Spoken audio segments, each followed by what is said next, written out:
ህይወት ውስጥ በጣም ብዙ የሚሰብሩን ምንሰበርባቸው ጊዜዎች አሉ። ልባችን በጣም የሚሰበርበት ግን አልጀባር ጠጋኝ ነው። አልጀባርን በሰፊው አይተናል። አላህ በምን እንደሚጠግን አታውቅም፣ ግን ወደሱ መዋደቅ አለብህ። اللهم إني أشكو إليك ضعف قوتي وقلة حيلتي وهواني على الناس. በጣም ነው የሚያሳዝነኝ።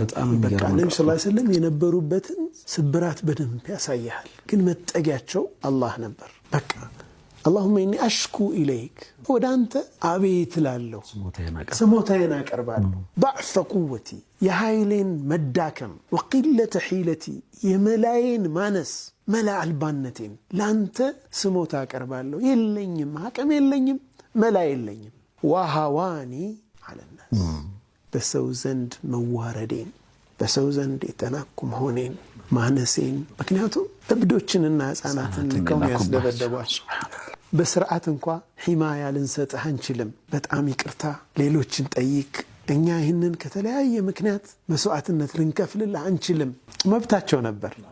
አንዳንድ ጊዜ ሰው ሲለምነን በቃ አለመስጠት ይቻላል አይደል?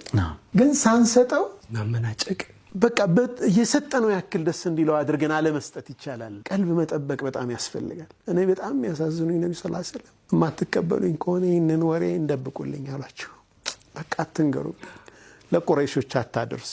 ከዛ አልፈው ከማድረስ አልፈው ይሄ ማድረስማ ተው እንደው ሚስጥር አድርጎ መጠበቅ ምናምን ተው። ሱፋሃዎቻቸውን፣ ሞኞች ቄሎቻቸውን፣ እብዶቻቸውን፣ ልጆቻቸውን፣ ህፃናትን ልከው ነብዩ ሰለላሁ ዐለይሂ ወሰለም እና በዛ መሰበር ውስጥ ወደ አላህ የነበራቸው መጠጋት። ከዛ ኢላምን ተኪሉኒ አሉት። ኧረ እኔማ ወደ አንተ ነው ወደ እኔ ነው ማስጠጋህ እኮ ነው። ኢላምን ተኪሉኒ ለማን ነው የምትወኝ ጌታዬ? ለአዱ እኔ ተጀሃሙኒ ጥቃት ነው የሚፈጽምብኝ ጠላት አሳልፈህ ትሰጠኛለህ ጌታዬ። አው ኢላ አብድ መለክተሁ አምሪ በቃ በሱ ቁጥጥር ስር ለምሆንበት ባሪያህ ነው የምትወኝ እኮ ነው። ከዛ ምን አሉት አላህን? ኢለም የኩን ቢከ ገضቡን ዐለየ ፈላ ኡባሊ። ቀኔንማ ጠልተኸኝ ካልሆነ ግድ የለኝም ምንም ቢደርስ።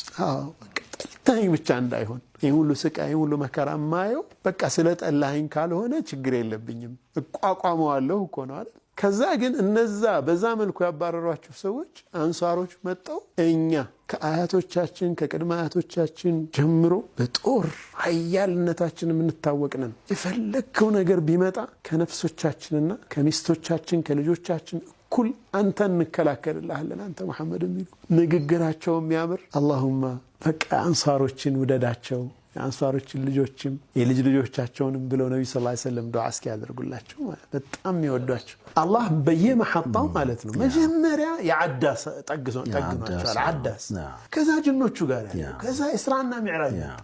ከኢስራና ሚዕራጅ በኋላ ሂጅራው መጣ። ያ ሂጅራ ደግሞ ፈትህ ሆነ ማለት ነው።